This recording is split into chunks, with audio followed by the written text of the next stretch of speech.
Como o reverendo Ezequiel disse, eu estava pastoreando a Igreja Presbiteriana de Araras, qual pastoreei por 7 anos. Antes pastoreei a Igreja Presbiteriana de São João do Paraíso, no norte de Minas, por 9 anos. E os últimos 7, então, em Araras, aqui pertinho. Eu estava compartilhando com o reverendo Ezequiel hoje de manhã, após a escola dominical e mais um irmão, que eu fui convidado certa vez para pregar numa igreja do a mesma rebeldia de manhã, com o presbítero Walter, o microfone está fazendo agora também, né?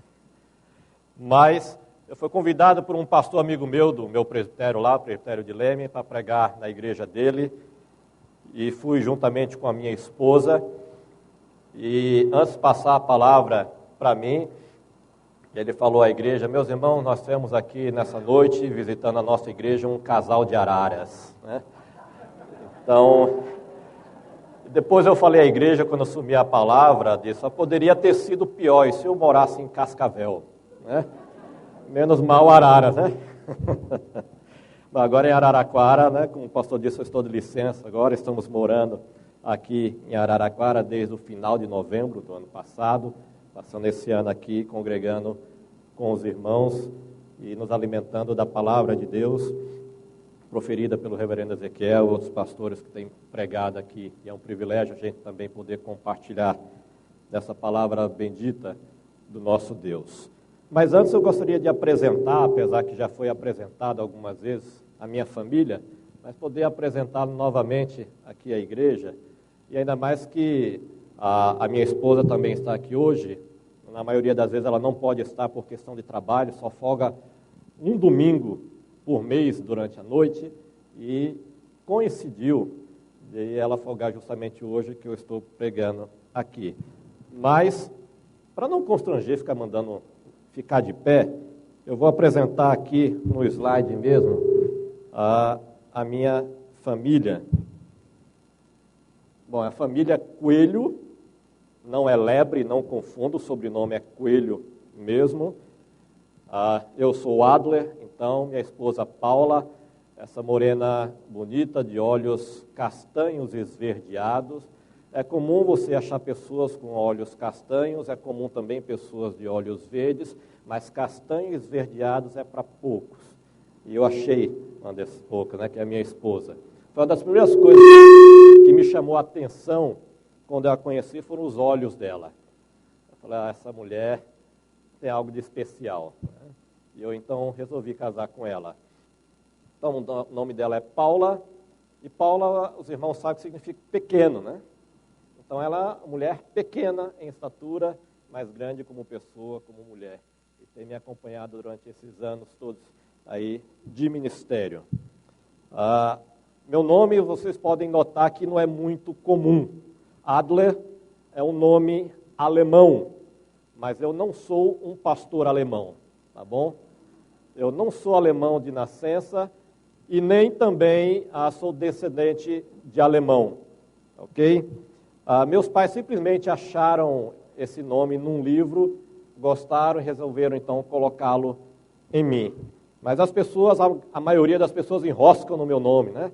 Falam Abner, Adler, mas é Adler, o D é mudo, não tem I e não é Abner, tá bom? Adler, eu sei que para alguns passaram um sufoco nesses momentos de confraternização que o pastor costuma fazer antes da mensagem. Ele falava: olha, pergunte o nome da pessoa e depois eu vou sair perguntando se você sabe o nome. E quando eu falava meu nome para que eles estavam perto de mim, eles ficavam: ai meu Deus, espero que o pastor não pergunte para mim qual é o seu nome, né? Até que um dia chegou para alguém que teve que falar, né?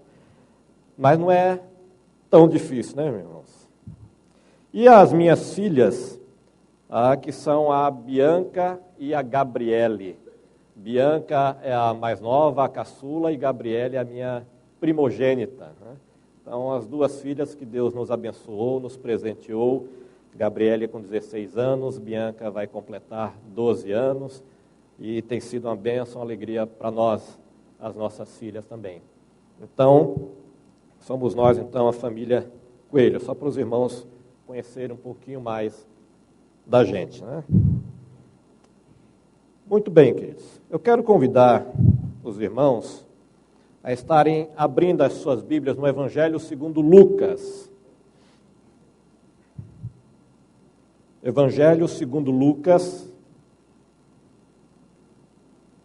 capítulo 24, do versículo 13 até o versículo 35. Evangelho segundo Lucas, capítulo 24, do versículo 13 até o versículo 35. Algumas mensagens precisam apenas de um versículo para ser lida.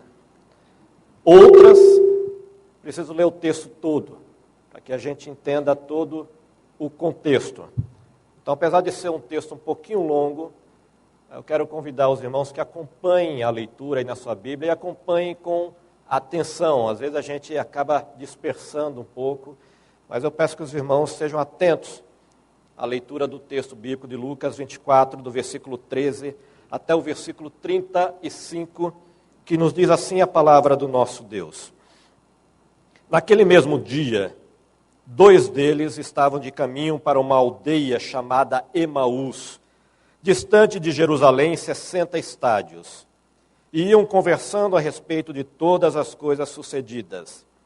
Aconteceu que, enquanto conversavam e discutiam, o próprio Jesus se aproximou e ia com eles. Os seus olhos, porém, estavam como que impedidos de o reconhecer. Então lhes perguntou Jesus: que é isso que vos preocupa e de que ides tratando à medida que caminhais? E eles pararam entristecidos. Um, porém, chamado Cleopas, respondeu dizendo: és o único, porventura, que, tendo estado em Jerusalém, ignora as ocorrências desses últimos dias? Ele lhes perguntou: quais? E explicaram o que aconteceu a Jesus, o Nazareno, que era varão profeta, poderoso em obras e palavras, diante de Deus e de todo o povo. E como os principais sacerdotes e as nossas autoridades o entregaram para ser condenado à morte e o crucificaram.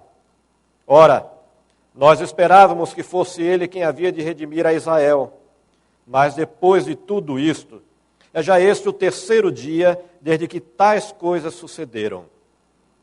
É verdade também que algumas mulheres das que conosco estavam nos surpreenderam, tendo ido de madrugada ao túmulo e não achando o corpo de Jesus, voltaram dizendo terem tido uma visão de anjos, os quais afirmam que ele vive. De fato, alguns dos nossos foram ao sepulcro e verificaram a exatidão do que disseram as mulheres, mas não o viram. Então lhes disse Jesus: ó nécios e tardos de coração para crer tudo que os profetas disseram. Porventura não convia que o Cristo padecesse e entrasse na sua glória? E começando por Moisés, discorrendo por todos os profetas, expunha-lhes o que a seu respeito constava em todas as Escrituras.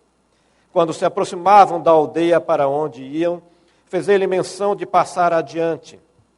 Mas eles o constrangeram, dizendo: fica conosco, porque é tarde, e o dia já declina. E entrou para ficar com eles. E aconteceu que, quando estavam à mesa, tomando ele o pão, abençoou-o e, tendo-o partido, lhes deu. Então se lhes abriram os olhos e o reconheceram, mas ele desapareceu da presença deles. Disseram um ao outro: porventura não nos ardia o coração quando ele, pelo caminho, nos falava, quando nos expunha as Escrituras? E na mesma hora, levantando-se, voltaram para Jerusalém, onde acharam reunidos os 11 e outros com eles, os quais diziam: o Senhor ressuscitou e já apareceu a Simão. Então os dois contaram o que lhes aconteceram no caminho e como fora por eles reconhecido no partir do pão. Amém. Que Deus ilumine realmente o nosso coração. Eu quero convidar os irmãos a curvarem as suas cabeças, fecharem os seus olhos para que oremos ao Senhor mais uma vez. Deus amado, nós te louvamos e te bendizemos porque tu és o Deus Todo-Poderoso, Criador dos céus e da terra, nosso Criador. Nós somos tão pequenos, ó Pai. Quem somos nós para estarmos diante de um Deus tão majestoso? Mas a tua graça, as tuas misericórdias que não têm fim, que nos permitem isso pelos méritos do Senhor Jesus Cristo. O Cordeiro de Deus que tira o pecado do mundo, aquele que pagou na cruz pelos nossos pecados, Pai. Obrigado pelo privilégio de lermos e meditarmos na tua palavra. E eu te suplico, ó Pai, que o teu Santo Espírito venha quebrantar os nossos corações, venha iluminar as nossas mentes, ó Deus, e venha fazer com que nós coloquemos de lado tudo aquilo que venha atrapalhar a nossa atenção, venha distrair os nossos pensamentos da tua palavra. Tem misericórdia de nós, ó Pai, e que ouçamos a tua palavra, não apenas com os nossos ouvidos físicos, mas com os nossos ouvidos espirituais acima de tudo, ó Pai. Que teu Espírito fale conosco. Tem misericórdia de mim, sou apenas teu servo, instrumento em tuas mãos. Capacita-me, ó Pai, para que eu transmita a tua palavra com fidelidade e com graça. Ajuda e abençoa cada pessoa aqui presente nesse templo, como aqueles também que estarão ouvindo, assistindo essa mensagem pela internet, ó Pai. Visita cada um nesse momento, para que todos ouçam e sejam tocados por tua palavra, pelo teu Espírito. Assim nós te pedimos humildemente, em nome e por amor do Senhor Jesus Cristo. Amém e amém. Muito bem, queridos, eu gostaria de meditar com vocês nesse texto de Lucas 24, 13 a 35, sobre esse tema, no caminho de Emaús. Você já teve seus sonhos frustrados alguma vez? Já largou tudo para investir em alguma coisa, em um projeto que você acreditou que era muito bom, que era importante, e você colocou toda a sua vida, a sua disposição naquela coisa, naquele projeto, e no final as coisas não aconteceram do jeito que você esperava? Você já ficou frustrado, decepcionado, profundamente triste com aquilo que você tinha traçado para a sua vida e não veio a dar certo como você esperava? O desânimo tomou conta do seu coração, da sua alma, a tristeza. E a ilusão pensar que isso não acontece com o crente, porque acontece sim, queridos. Nós não estamos isentos de tristezas, de abatimentos. Essa falsa teologia que muitas vezes é propagada por aí em algumas igrejas, de que o crente não pode sofrer, não pode ficar triste, não pode ficar abatido, não condiz com a verdade das Sagradas Escrituras. Era essa a situação de dois discípulos do Senhor Jesus Cristo. Dois homens que andaram com o Senhor Jesus por cerca de 3 anos e meio, que ouviram das suas palavras, que contemplaram os seus milagres, manifestações poderosas do Senhor Jesus. E eles, então, investiram toda a vida deles nesse projeto, um projeto chamado Jesus, um projeto chamado Reino de Deus, com toda a vida, com toda a alma deles. É interessante entendermos isso, queridos, porque quando a gente pensa em questão de discípulo, não era simplesmente alguém que ouvia um professor falar alguma coisa e depois voltava às suas atividades corriqueiras normais. Um discípulo na época do Senhor Jesus, conforme era o costume no judaísmo. Ele olhava o seu mestre e geralmente ele era escolhido pelo rabi, pelo mestre, para acompanhá-lo. E ele então largava tudo para se dedicar àquele mestre, aos seus ensinamentos. Havia inclusive um ditado entre eles que se dizia: deixe-se a ser sujo pelo pó do seu mestre. Ou seja, caminhe tão perto do seu mestre que a poeira dos sapatos, das pegadas dele, vai tomar conta de você. Nós sabemos que era comum naquela época que as estradas todas de terra empoeiradas, não tinha o asfalto que nós temos hoje.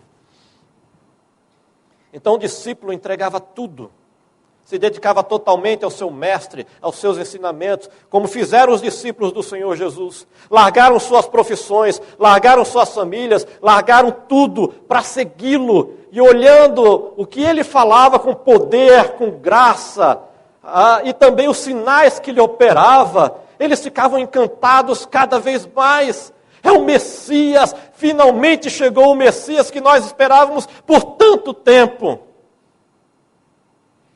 Mas de repente, esse sonho virou pesadelo.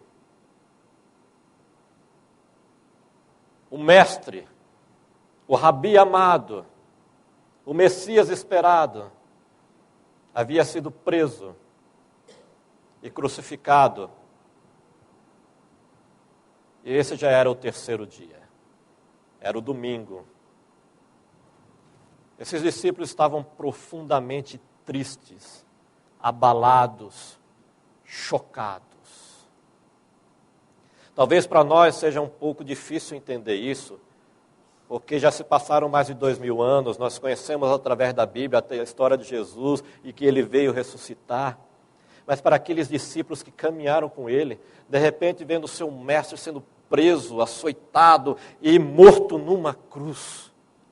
Aquela cena cruel, que eu creio que o filme que chegou mais próximo do sofrimento de Jesus foi A Paixão de Cristo, de Mel Gibson, que foi tão criticado pela crueldade das cenas. Mas a morte de Jesus não foi uma festinha, foi algo realmente dolorido e cruel. Profunda dor física que o Senhor Jesus experimentou, e pior ainda, dor espiritual, de receber sobre si o pecado de nós todos. Aquele que não conheceu o pecado, se fez pecado por amor de nós. Então, o sonho daqueles discípulos parece que viraram fumaça. Virou fumaça o sonho. Seu mestre estava morto há 3 dias. Eles sabiam disso. O que fazer agora?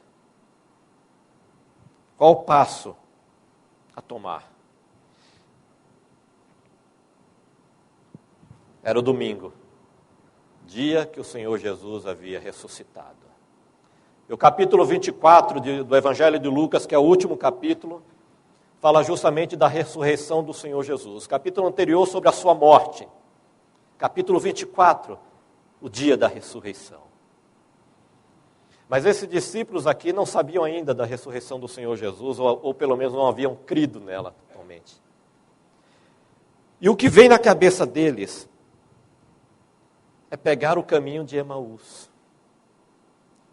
Emaús, esse pequeno povoado que ficava a cerca de 11 quilômetros de Jerusalém. 60 estádios, como diz no texto bíblico, que equivale a cerca de 11 quilômetros. E eles vão para Emaús, para o povoado deles. É como se estivesse dizendo: acabou tudo, acabou o nosso sonho, acabou a nossa esperança. O que vamos fazer aqui agora? Vamos voltar à nossa vida de antes, porque tudo desmoronou. O sonho virou pesadelo. É o caminho de Emaús. Naquele dia de domingo, da ressurreição do Senhor Jesus, eles decidem voltar para casa. Mas é interessante que aparece uma terceira pessoa junto deles. Um terceiro elemento, um terceiro homem. E esse homem nós sabemos, e o texto nos diz que era o Senhor Jesus ressurreto. Mas os discípulos não o reconheceram. É o Jesus com o corpo glorificado. e se junta a eles nessa caminhada até o povoado de Emaús. E entra na conversa com eles. O que nós podemos aprender dessa história, dessa caminhada de Jesus com esses 2 discípulos até o povoado de Emaús? Quais as lições que nós podemos tirar dessa caminhada de Jesus com eles?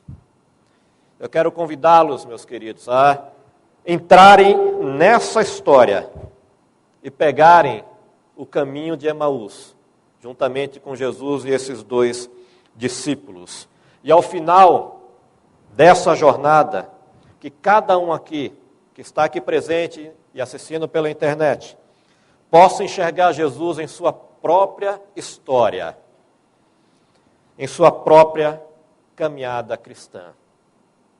Cada um de nós tem o seu caminho para Emaús. Momentos difíceis que nós enfrentamos, momentos de tristeza, momentos de frustração, momentos em que nós pensamos, o sonho acabou, tudo deu errado, o que fazer agora? E muitas vezes nós pensamos em desistir, pensamos em voltar atrás, pensamos em voltar de onde nós saímos anteriormente. Quero convidar você a estar comigo nessa jornada com Jesus e esses discípulos no caminho de Emaús e tirarmos algumas lições desse texto e dessa caminhada. E a primeira lição que eu quero aqui compartilhar com os irmãos é que no caminho de Emaús, nossas expectativas são confrontadas, queridos. No versículo 21 do Evangelho de Lucas, capítulo 24, a primeira parte do versículo 21 diz: Ora, nós esperávamos que fosse ele quem havia de redimir a Israel. Quando o Senhor Jesus junta-se àqueles 2 discípulos no caminho para Emaús, ele faz uma pergunta: de que é que vocês estão conversando, tanto que preocupa vocês? E eles então param entristecidos e dizem: olha, será que só você que está aqui em Jerusalém, que não sabe o que aconteceu? Será que você não acessou o seu Facebook, a internet, pegou o jornal do dia e viu o que aconteceu com o nosso mestre? Jesus, de certo modo, provoca para que eles falem: o quê? Quais? O que aconteceu em Jerusalém? E eles começam a dizer acerca do Jesus, poderoso em obras e palavras, o mestre deles, e que havia sido morto, crucificado numa cruz, e já era aquele o 3º dia. Mas preste atenção à decepção deles, por causa da expectativa que eles tinham. Aí no versículo 21, eles falam a Jesus sem saber que era Jesus que estava com eles: ora, nós esperávamos que fosse ele quem havia de redimir a Israel. Os discípulos, queridos, viviam a expectativa de que Jesus seria o libertador político de Israel. Nós sabemos que os judeus estavam sob o jugo romano nos tempos de Jesus. Já havia passado sobre o jugo de outros povos, mas nesse momento era Roma, que eles pagavam impostos, etc. Eles queriam se ver livres e esperavam que o Messias prometido seria aquele que iria comandar, liderar Israel numa batalha contra o Império Romano, vencendo Roma e restabelecendo o reino de Israel naquele momento, o reino político. Era essa a expectativa dos discípulos. Por mais que o Senhor Jesus nunca tinha falado que o reino dele era político. Muito pelo contrário. Jesus disse que o reino dele não era desse mundo. Lá em João 18:36. Não era um reinado político. Não era um reinado para pegar em armas, em espadas. Ele não veio para destruir o Império Romano, mas ele veio para destruir o Império das Trevas. Esse é o principal império. Roma era simplesmente um instrumento na mão do Império das Trevas. Mais um. Mas os discípulos parece que não haviam entendido muito bem isso e criaram uma expectativa política em cima do Senhor Jesus. Ele vai nos liderar nessa batalha. E isso não aconteceu. E por essa expectativa deles ter sido frustrada, eles estavam totalmente tristes, desanimados e abalados. E assim acontece conosco também em nossos dias. Muitas vezes, em nossa caminhada cristã, nós criamos falsas expectativas acerca da palavra de Deus, do reino de Deus, o que Deus tem para nós. Criamos essas falsas expectativas e quando elas não acontecem, porque são falsas, nós ficamos muitas vezes abalados, desanimados, tristes, abatidos. Muitas vezes chegamos à depressão ou próximo à depressão. Sabe aquele momento que você não quer nem sair de casa, não quer comer, não quer ver ninguém? Assim como o profeta Elias teve o seu momento de querer entrar na sua caverna e ficar ali, não ver ninguém e até mesmo desejar a morte e pedir essa morte para Deus. Tira a minha vida, Senhor. Diante do seu abatimento, da sua tristeza, da pressão do ministério.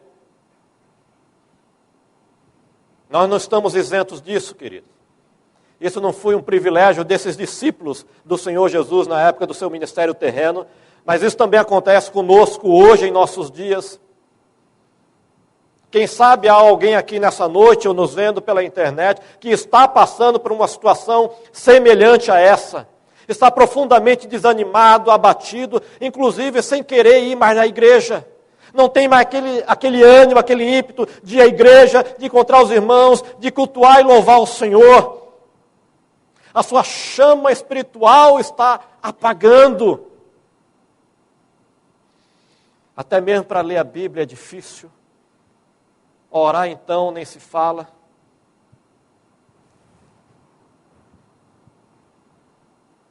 Será que você é uma dessas pessoas que chegou até aqui essa noite com o coração pesado? Aí eu vou ao culto essa noite porque eu sei que eu tenho que ir, mas eu não estou com vontade de ir. Eu criei algumas expectativas que Deus não correspondeu.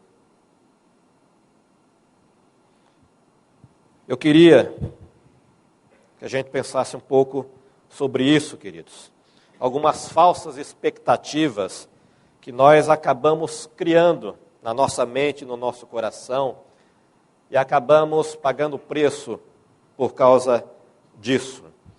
E eu vou citar apenas algumas falsas expectativas que nós podemos criar em nossos dias. Logicamente não vou esgotar assunto, poderia citar tantas outras falsas expectativas, mas no meu ministério como pastor, nos anos, 16 anos, estou com 18 anos de ministério agora, que eu encontrei na igreja, entre irmãos, e que já experimentei também, eu vou citar algumas dessas coisas que de fato aconteceram.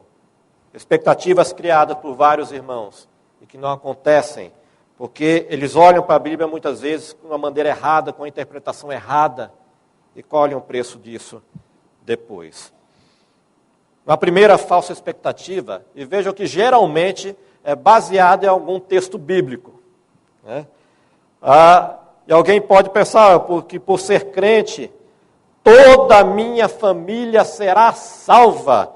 E usa como base para isso o texto de Atos dos Apóstolos, capítulo 16, versículo 31, que é o texto que fala da conversão do carcereiro na cidade de Filipos, onde estava o apóstolo Paulo preso ali com Silas. E após eles orarem, louvarem o Senhor, e vem ali o terremoto, e abre-se todas as cadeias, mas ele não permite que nenhum dos presos fujam. Mas então, quando o carcereiro se dá conta daquela situação, ele pensa que todos haviam fugido, e era comum naquela época, o carcereiro respondia com a sua própria vida se algum preso fugisse. Veio um momento de desespero, ele pega da sua espada para se matar, quando o apóstolo Paulo grita, não te faças nenhum mal, porque todos aqui estamos. E ele então fica chocado com aquela cena. E o Espírito Santo então já está trabalhando na vida daquele carcereiro que provavelmente ouviu também as orações de Paulo e Silas e os louvores que eles entoaram a Deus enquanto estavam ali naquela cela. E ele então pergunta, o que devo fazer então para ser salvo? E a resposta do apóstolo Paulo para ele é, crê no Senhor Jesus e serás salvo, tu e a tua casa. E assim, ele entrega a sua vida a Cristo e é batizado ele e toda a sua casa, ou seja, toda a sua família.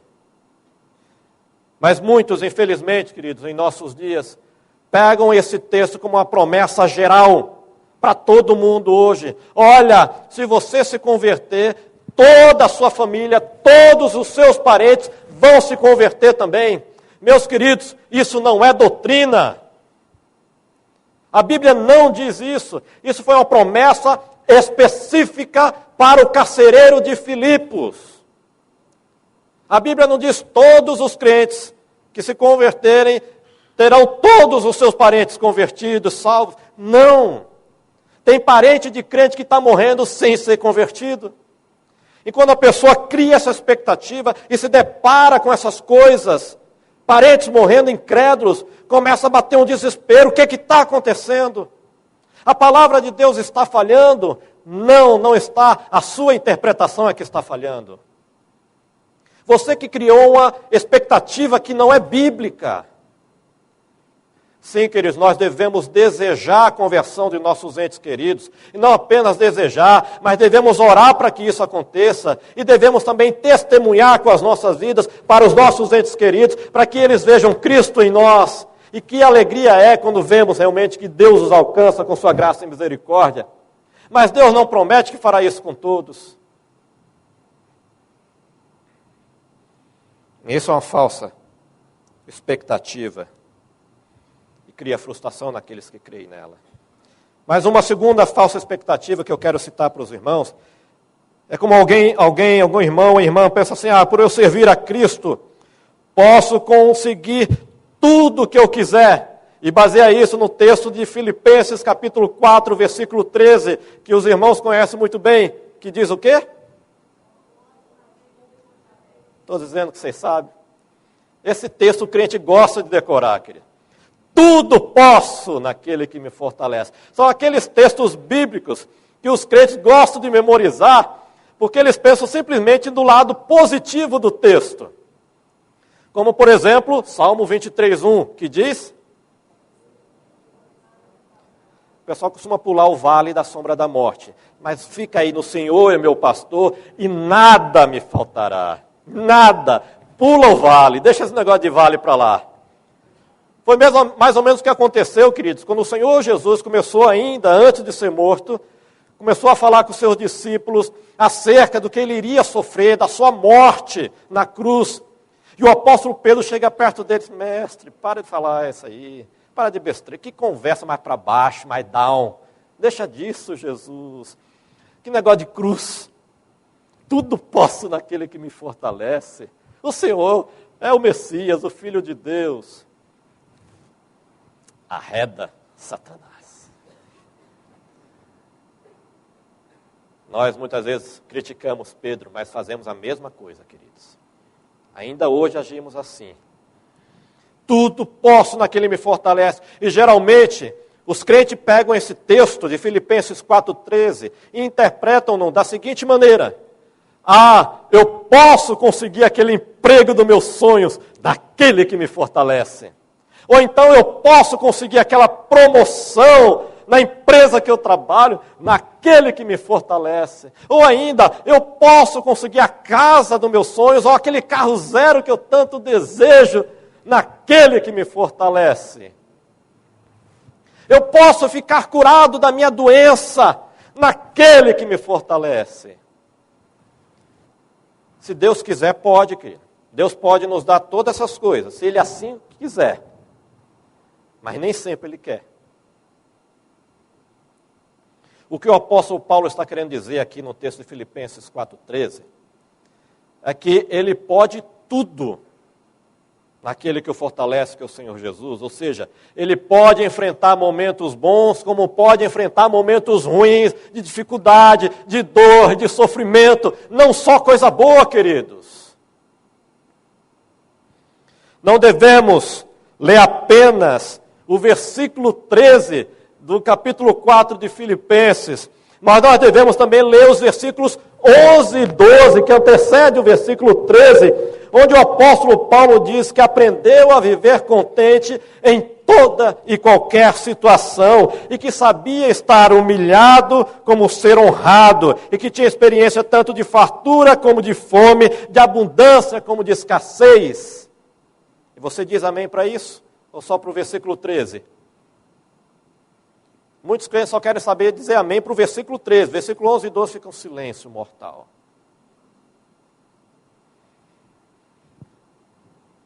Será que você pode em Cristo passar por tribulações? Amém? Um amém incrédulo.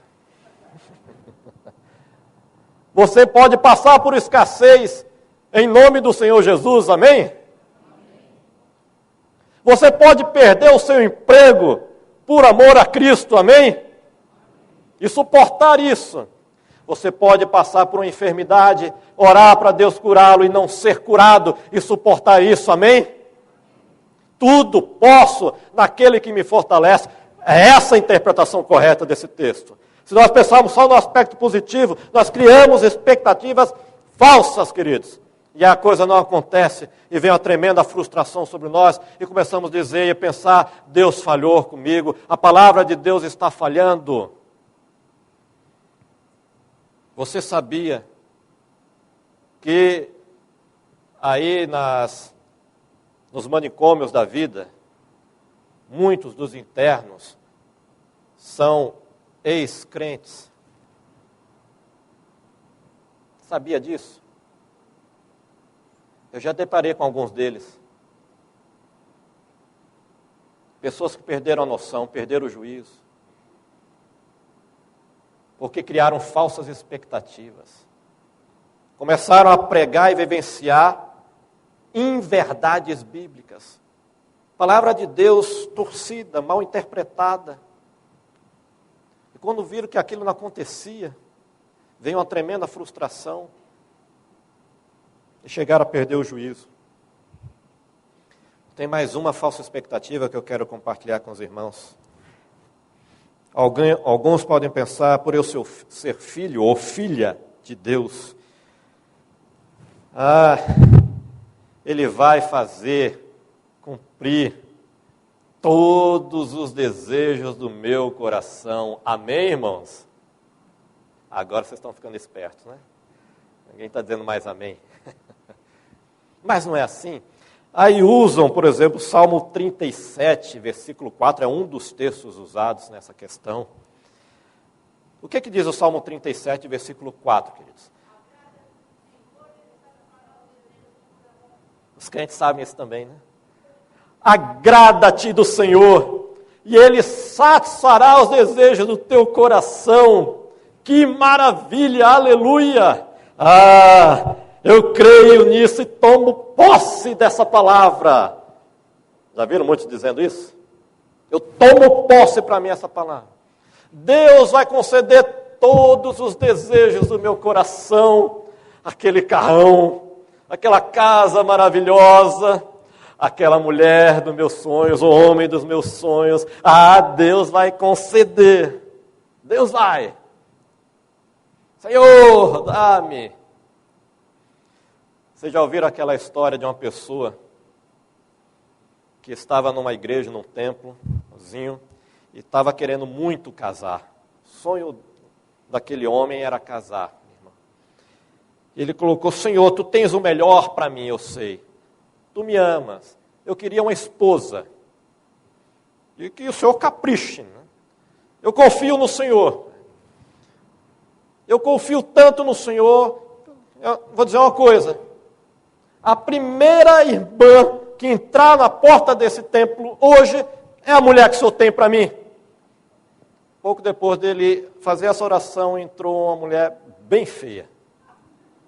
Ele olhou para ela, olhou para o céu e disse, Senhor, estou falando sério.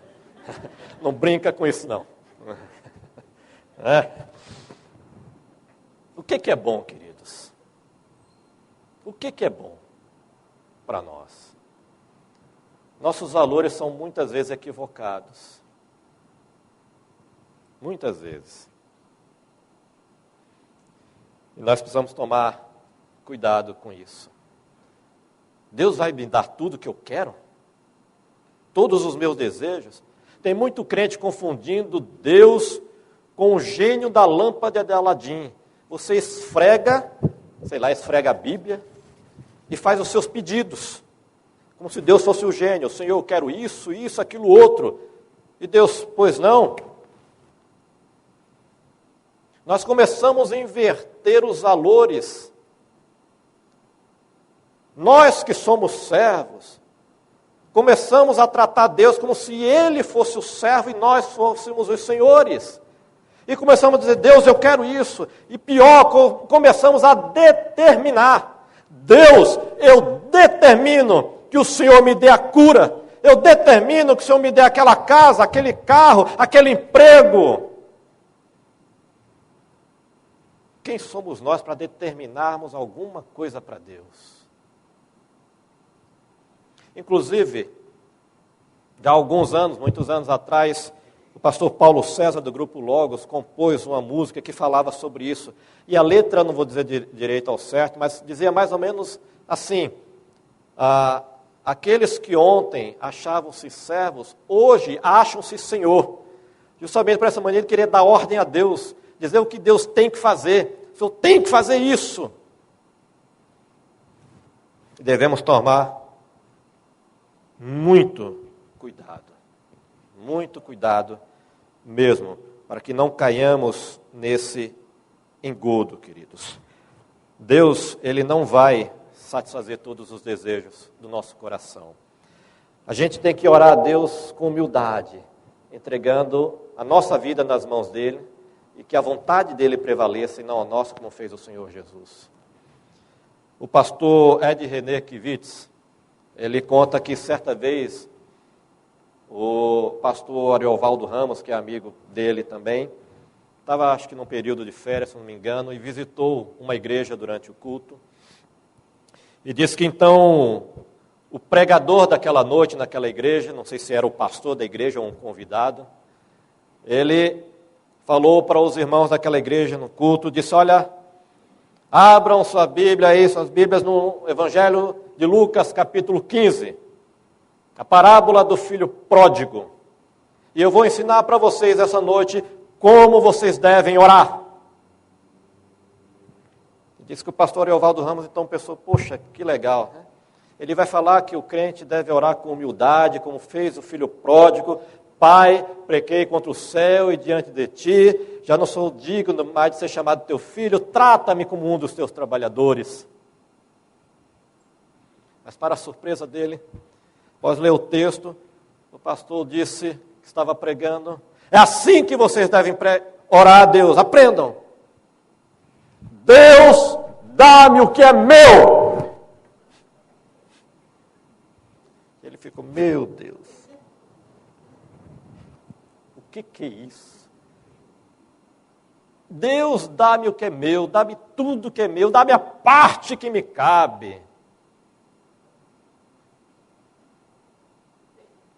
Meus queridos, eu vi certa vez o pastor e missionário Ronaldo Lidório dizendo que estava na igreja também, e disse que um irmão durante o culto orou, Senhor, faz justiça a cada um de nós e dá-nos aquilo que nós merecemos.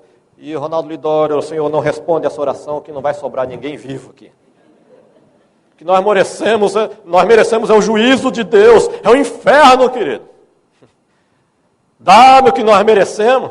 Faz essa oração. Ou eu aconselho não fazer, não faça essa oração. Devemos fazer a oração do publicano arrependido que batia no peito e orava, ser propício a mim, pecador, Senhor. Senhor, tem misericórdia de mim. Não como o fariseu que se achava bom. Suas obras eram boas, eram melhor do que os outros homens. Isso é ilusão. Mas tem gente que está assim, achando que Deus deve dar tudo para ele. Deus tem uma dívida, e pasmem, eu já ouvi pregador dizendo isso de púlpito. Deus tem uma dívida conosco. Pode cobrar. É o contrário, queridos. Nós temos uma dívida. Nosso pecado, ou tínhamos, porque Jesus pagou essa dívida na cruz do Calvário. E por isso, quando ele estava ali na cruz, ele gritou, tetelestai, em grego, que significa está consumado ou está tudo pago. Eu paguei por aqueles que o Pai me deu. Eu os comprei com o meu sangue precioso, o sangue da nova aliança. Somos remidos, comprados, lavados e salvos pelo sangue do Cordeiro Jesus. Salvação é graça de Deus, e não somente quando somos salvos, mas durante toda a nossa caminhada cristã, nessa vida, vivemos pela graça de Deus, não temos o direito de exigir nada e absolutamente nada de Deus. Amém, irmãos? Pense nisso. Eu não consigo assistir esses programas ditos evangélicos, que tem muitos aí na TV, quando os pregadores dizem que a gente tem que determinar, que tem que exigir, que Deus tem uma dívida conosco. Isso é ilusão, é utopia. Por isso que muitos desses crentes estão ficando frustrados, abatidos, desiludidos. Falsas expectativas. O Senhor Jesus não veio para estabelecer um reino político. Aqueles discípulos estavam equivocados. Apesar de caminharem com Jesus por mais de 3 anos, não haviam entendido isso ainda. Portanto, devemos ter cuidado com as nossas expectativas, pois elas também podem não estar de acordo com a palavra de Deus. Não esqueçamos, queridos, que o diabo, tanto no Éden como no deserto, torceu a palavra de Deus para gerar falsas expectativas. Com Adão e Eva, vocês vão ser conhecedores de tudo, do bem e do mal, como Deus. Ou seja, vão ser semelhantes a Deus. Com Jesus, você não é o Filho de Deus, ali no deserto, tentação no deserto, leva o pináculo do templo, salta, que dará ordem aos teus anjos para que te peguem, você não sofra mal algum. Isso é ilusão, queridos. O texto bíblico diz, se tropeçares, não se te jogares do alto do pináculo. É tentar a Deus. São apenas 3. Poderia citar outras falsas expectativas que muitas vezes nós criamos. Mas caminhemos, queridos. Eu quero colocar aqui uma segunda lição sobre esse trajeto de Jesus com seus discípulos no caminho de Emaús. Que no caminho de Emaús, Jesus está conosco, mesmo que não percebamos, queridos. Voltando a Lucas, capítulo 24, versículos 15 e 16, diz: aconteceu que, enquanto conversavam e discutiam, o próprio Jesus se aproximou e ia com eles. Os seus olhos, porém, estavam como que impedidos de o reconhecer. Apesar de andarem 3 anos e meio, mais ou menos, com o Senhor Jesus, naquele momento, não reconheceram que era o Senhor Jesus. Por 2 motivos. Primeiro, que Jesus estava com o corpo glorificado, corpo ressurreto.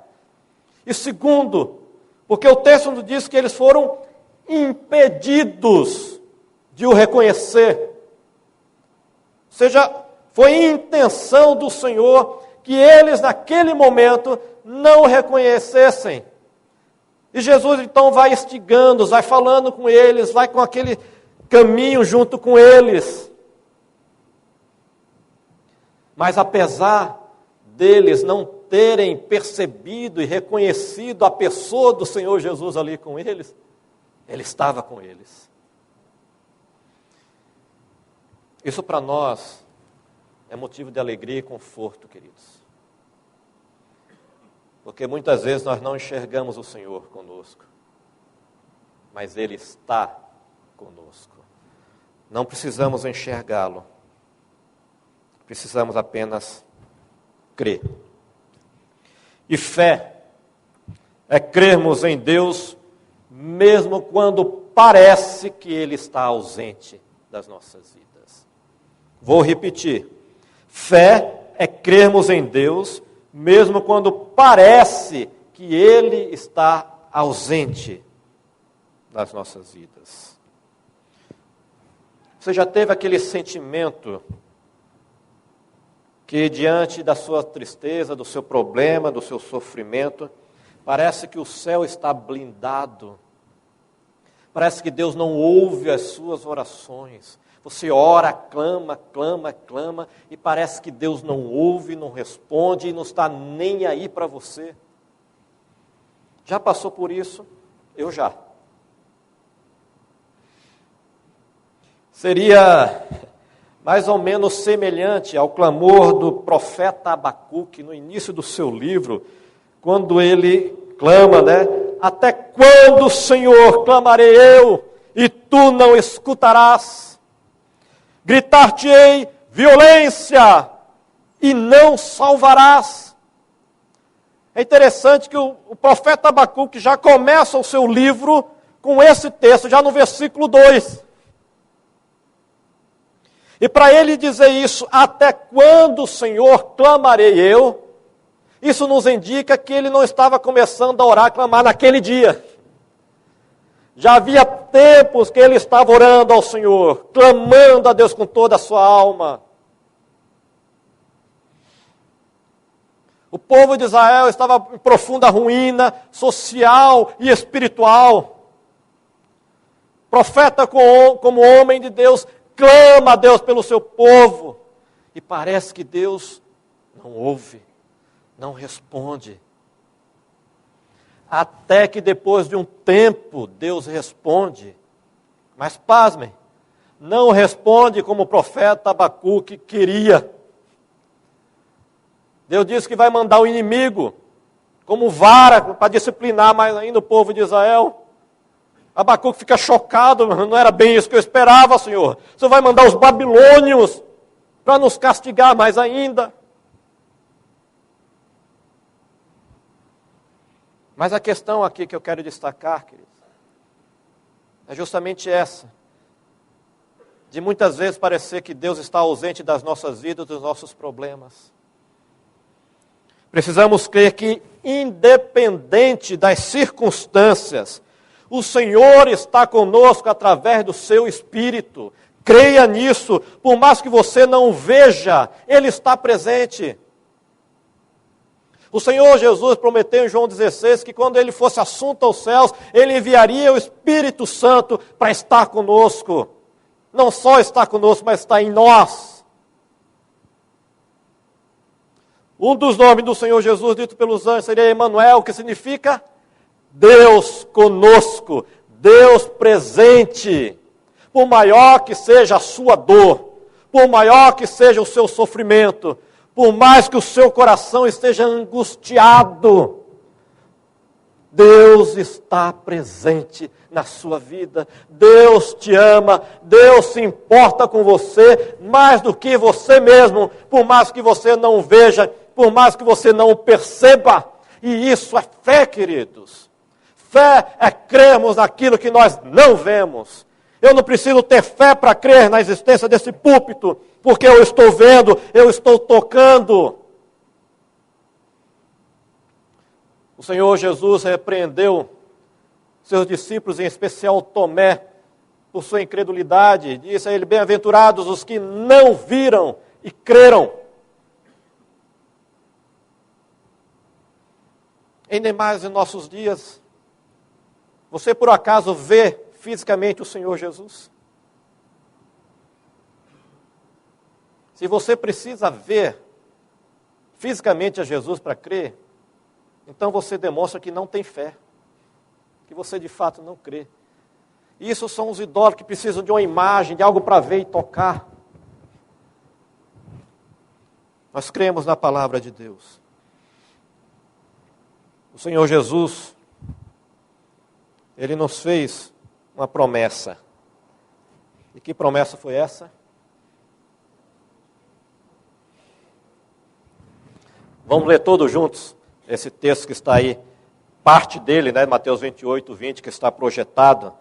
Leamos só uma só voz que diz assim: e eis que estou convosco todos os dias até a consumação do século. Palavras do Senhor Jesus aos seus discípulos. E é interessante que ele não diz, eis que estarei convosco. Ele diz, eis que estou convosco, hoje para todo sempre, até o fim dos séculos, até o fim dos tempos. Quando tudo isso vier a acabar, o juízo final, eu estarei com vocês em todo momento, em cada lugar, em cada circunstância.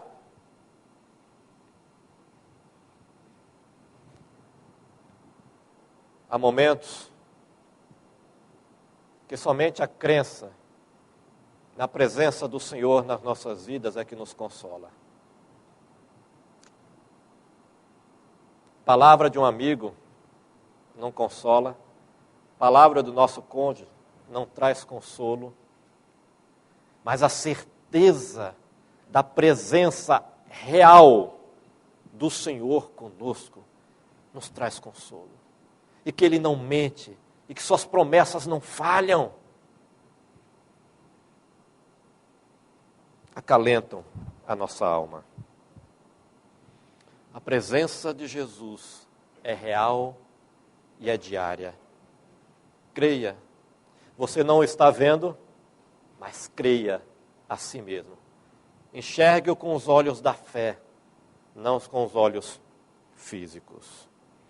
Eu quero ir para a nossa terceira e última lição, esse texto de Jesus na sua caminhada até Emaús com os discípulos, onde nós aprendemos também que no caminho de Emaús, nossa fé é revitalizada pela palavra de Deus. Lucas 24, versículos 27 e versículo 32, versículo 27 e versículo 32, diz assim, Lucas 24, 27. E começando por Moisés, discorrendo por todos os profetas, expunha-lhes o que a seu respeito constava em todas as Escrituras. Versículo 32. E disseram um ao outro, porventura não nos ardia o coração, quando ele pelo caminho nos falava, quando nos expunha as Escrituras? Queridos, no versículo 16, como nós vemos, diz que os discípulos estavam impedidos de reconhecerem a Jesus. Por quê? Por que que eles foram impedidos naquele momento de reconhecerem que era Jesus que estava ali com eles? Eu tenho uma resposta. Na minha humilde opinião, eu creio que Jesus queria que eles o reconhecessem nas Escrituras. Vocês têm que aprender a me enxergar nas Escrituras, porque fisicamente eu não estarei para sempre com vocês. Espiritualmente, sim. E nas Escrituras. Já disseram que se nós tirarmos o Senhor Jesus das Escrituras Sagradas, ela perde todo o sentido. Porque desde Gênesis a Apocalipse, o Senhor Jesus, de forma explícita ou implícita, está ali presente. Desde o início. Ele estava na criação. Quando a Trindade diz, façamos. Ele estará no final. Ele está no Apocalipse.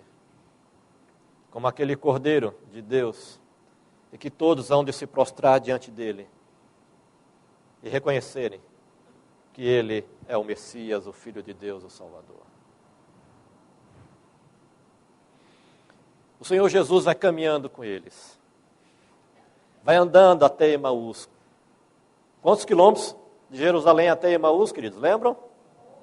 Cerca de 11 quilômetros. É uma caminhada boa, né?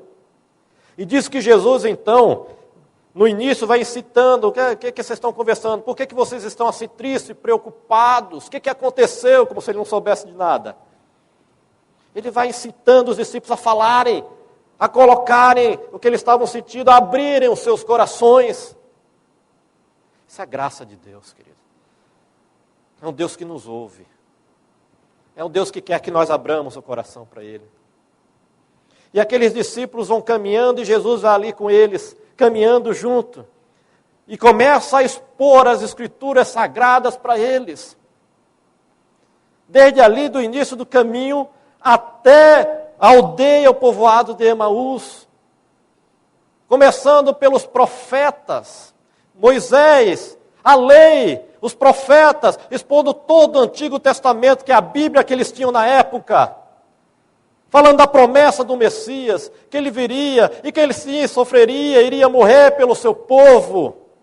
Ele vai expondo, explicando para os discípulos, está lá, está escrito, vocês conhecem, vocês leram, vocês foram ensinados nas sinagogas desde pequeno. Porque o menino judeu tinha que decorar as Escrituras, queridos. Tinha que memorizar. Até os 10 anos, o menino judeu já tinha que ter todo o Pentateuco memorizado. 10 anos de idade. E até os 14, todos os outros livros do Antigo Testamento. E o Senhor Jesus está dizendo em outras palavras para ele, vocês já leram isso e não foi só uma vez. Está escrito ali sobre o Messias, o que iria acontecer. Vocês não conseguiram enxergar isso ainda. Mas diz o texto bíblico, queridos, que ao final, quando eles chegam finalmente ali no povoado, na aldeia de Emaús, diz que já estava começando a escurecer. E diz então que ele dá a entender aos discípulos que ia continuar a caminhada. Os discípulos já chegaram onde queriam chegar em Emaús. Mas eles insistem com Jesus, sem saber ainda que ele era Jesus, para que ele ficasse ali com eles, pousasse com eles. Já está ficando tarde, fica aqui conosco. Come com a gente, janta com a gente, dorme aí, amanhã você continua. Jesus aceita o convite.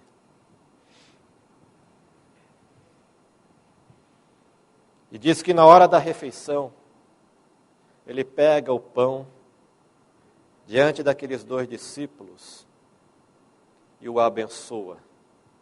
E naquele momento é que os discípulos reconhecem que era Jesus. Diz que os seus olhos são abertos. Sabe o que é interessante nisso? Algumas coisas às vezes passam despercebidas por nós nos textos bíblicos. O comum, o normal, era que o anfitrião abençoasse o alimento, fizesse a oração. Não era o convidado. Jesus era o convidado, não era o anfitrião. O anfitrião era um daqueles discípulos que era o dono da casa, ou os 2, sei lá, se eram irmãos. Não diz quem era esse discípulo, só cita que um deles chamava Cleopas, e só. O outro nem cita o nome. Mas Jesus é que faz a vez de anfitrião. A mesa com eles é que toma o pão, o abençoa, e nesse momento, e não era Santa Ceia não, viu, queridos? Era a refeição mesmo. Eles iam comer, iam jantar.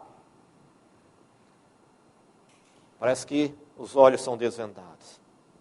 É Jesus! É Jesus, e Jesus naquele momento desaparece. Pronto, já fez o que tinha que fazer com esses 2.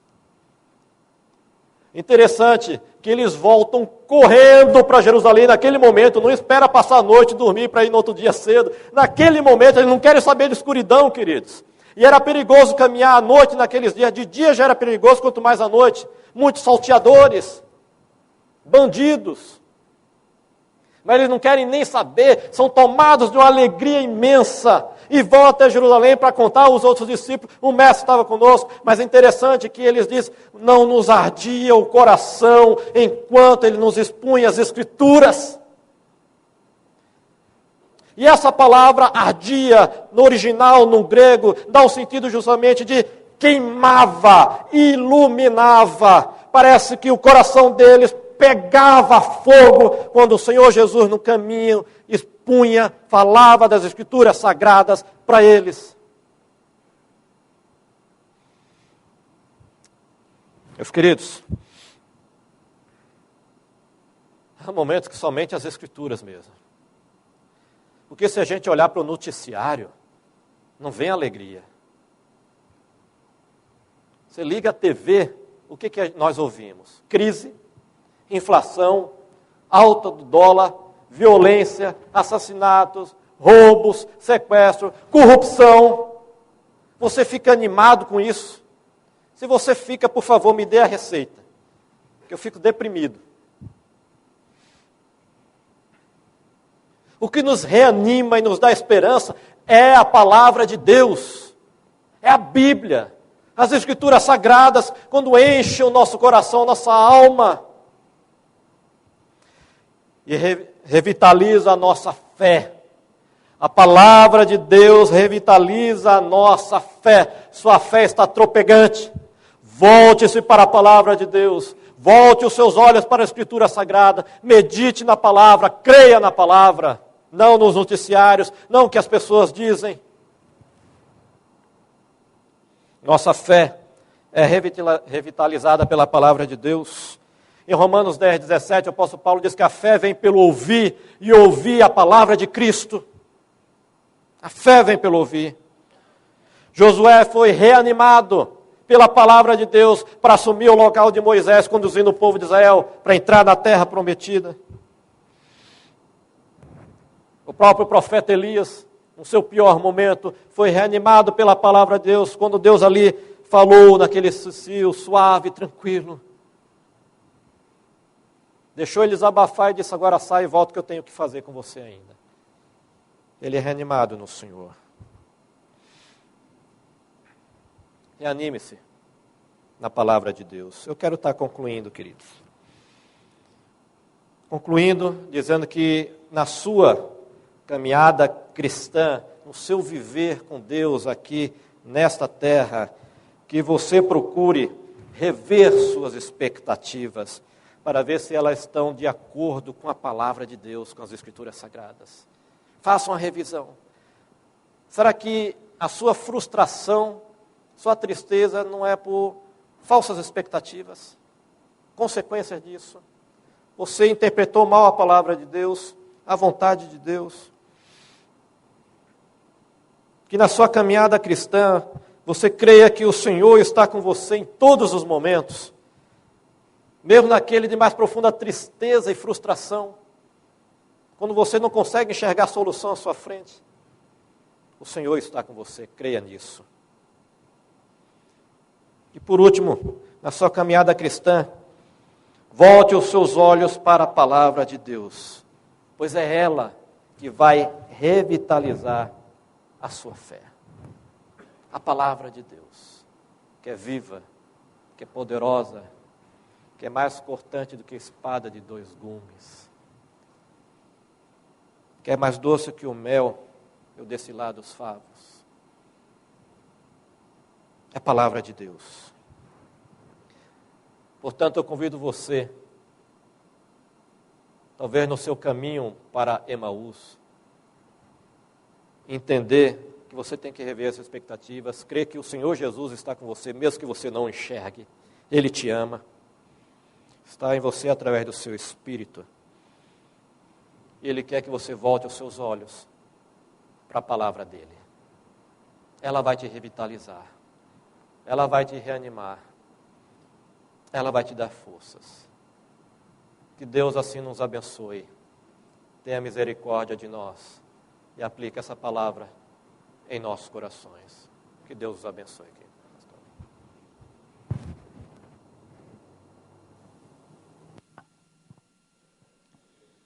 Louvamos a Deus por essa palavra de desafio às nossas vidas. Obrigado, pastor Adler. Deus continue a abençoá-lo ricamente. Vamos, irmãos, nos colocar em pé e cantarmos o hino 159.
teus amigos te desprezam,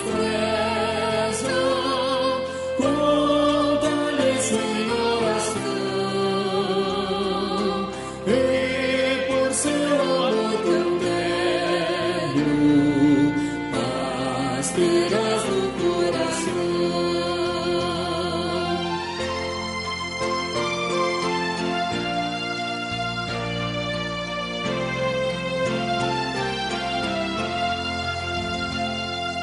Cristo é verdadeiro amigo, disto prova nos mostrou,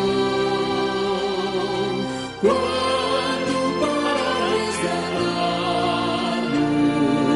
Ele humilde se encarnou, derramou precioso sangue para nos purificar, gozo em vida e no futuro, já podemos alcançar. Amém.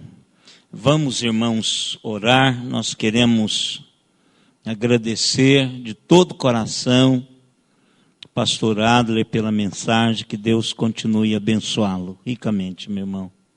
Nós tivemos 70 conexões: Araraquara, Campinas, Ribeirão Preto, Bauru, Jundiaí, Uberaba, Franca, São Paulo, Salvador, Belo Horizonte, Natal, Porto Alegre, São José do Rio Preto e Londres. Um abraço carinhoso da Igreja Presbiteriana de Araraquara a todos vocês. Vamos, irmãos, orar. Nós estamos orando por alguns irmãos, e se tiver outros, podem trazer aqui também, diante do altar, você como intercessor. Estamos orando pelo Azem, pelo Henrique, que está com problema no fígado, pelo Sr. José Acetose, pelo Eduardo, pelo reverendo Sebastião, reverendo Carlos Alberto e o reverendo Lutero. Reverendo Sebastião, São Carlos, teve um infarto e está hospitalizado, já fez cirurgia. Reverendo Carlos Alberto, leucemia. O reverendo Lutero, câncer na tireoide. São dois pastores pernambucanos lá do Recife. Vamos orar por eles e vamos interceder. Eu gostaria de convidá-los a vir aqui à frente, se você tem algum pedido, intercessor. Vamos estar orando, irmãos. Nós entramos no mês em que será apresentada uma cantata evangelística, uma cantata diferente, mas com um peso espiritual muito forte. Então, vamos não só estar orando pelas pessoas que participam, principalmente pelo presbítero Júnior, porque o papel dele é um papel muito importante, e que Deus esteja dando a ele toda a leveza para o papel, e que de fato Deus o use para impactar não só a igreja, mas também as pessoas que vierem aqui que não conhecem o Senhor. É um lado, a peça vai mostrar um lado que eu tenho a impressão que você nem imagina que isso vai acontecer numa cantata. Cantata muito bonita, trabalhosa, já com algumas dificuldades, mas eu gostaria que você não só orasse por isso, mas que você estivesse orando por alguém que não conhece ao Senhor Jesus Cristo, para você trazer nos dias 17 e 18 de outubro. Vamos orar por esse trabalho. Trabalho muito especial, e é um trabalho que eu tenho certeza que Deus vai falar ao seu coração, ao nosso coração, e também daqueles que virão, que ainda não conhecem o Senhor. Vamos curvar as nossas cabeças e orarmos. Pai amado, obrigado pela tua palavra, Senhor. E a nossa oração é que o Senhor nos alinhe, Senhor, as nossas expectativas ao teu coração. Que o Senhor nos faça seguidores, discípulos maduros, que exerçam, Deus, a fé genuína, num Deus que está presente todo o tempo. Pai querido, nós queremos caminhar com o Senhor. Nós queremos de fato, Deus, anunciar através das nossas vidas que o Senhor é Deus. E que o Senhor nos ajude. Nos dê, ó Deus, sempre esta maneira gostosa de aprender do Senhor. Obrigado, Deus, pelo teu servo. Continue usando, abençoando as suas decisões nesse mês. Cuida dele, ó Deus, direcione-o no caminho que o Senhor quer para a sua vida e para a sua família. Obrigado, Pai, porque nós podemos, ainda que não percebamos, nós podemos caminhar entendendo que o Senhor está caminhando conosco. E nós queremos colocar esses irmãos e outros que estão sendo colocados diante do Senhor.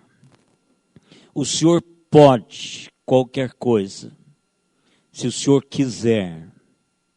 E tudo quanto o Senhor quer tem a ver com o propósito bendito do Senhor para cada vida. E o propósito do Senhor destas vidas, com estas vidas, dentro do projeto maior que é a tua igreja. Por isso, ó Deus, nós podemos todas as coisas no Deus que nos fortalece. As coisas que estão no teu coração para a vida de cada um de nós. Ensina-nos isto, Pai, e ajude-nos durante a semana. Não importa, Senhor, o que esses dias dessas semanas nos reservam. O importante é o Senhor estar conosco. Abençoe, ó Deus, de uma maneira especial essas últimas semanas de ensaio do coral. Esteja abençoando a Alder, a equipe de som, toda a equipe que está fazendo os bastidores desse trabalho. Ao presbítero Júnior, ajude o Senhor. Dê a ele, ó Deus, o discernimento. Livra o Senhor de qualquer investida do inferno. Dê a ele proteção, a sua esposa, os seus filhos. Cuida, Senhor, para que a mensagem seja uma mensagem impactante. Para que não só a igreja, mas aqueles que ainda não te conhecem, possam sim, Senhor, serem despertados para uma realidade espiritual que talvez não tenham parado para percebê-la. Usa, Senhor, em nome de Jesus, nós te pedimos, use este trabalho. Obrigado, Deus, por esta noite.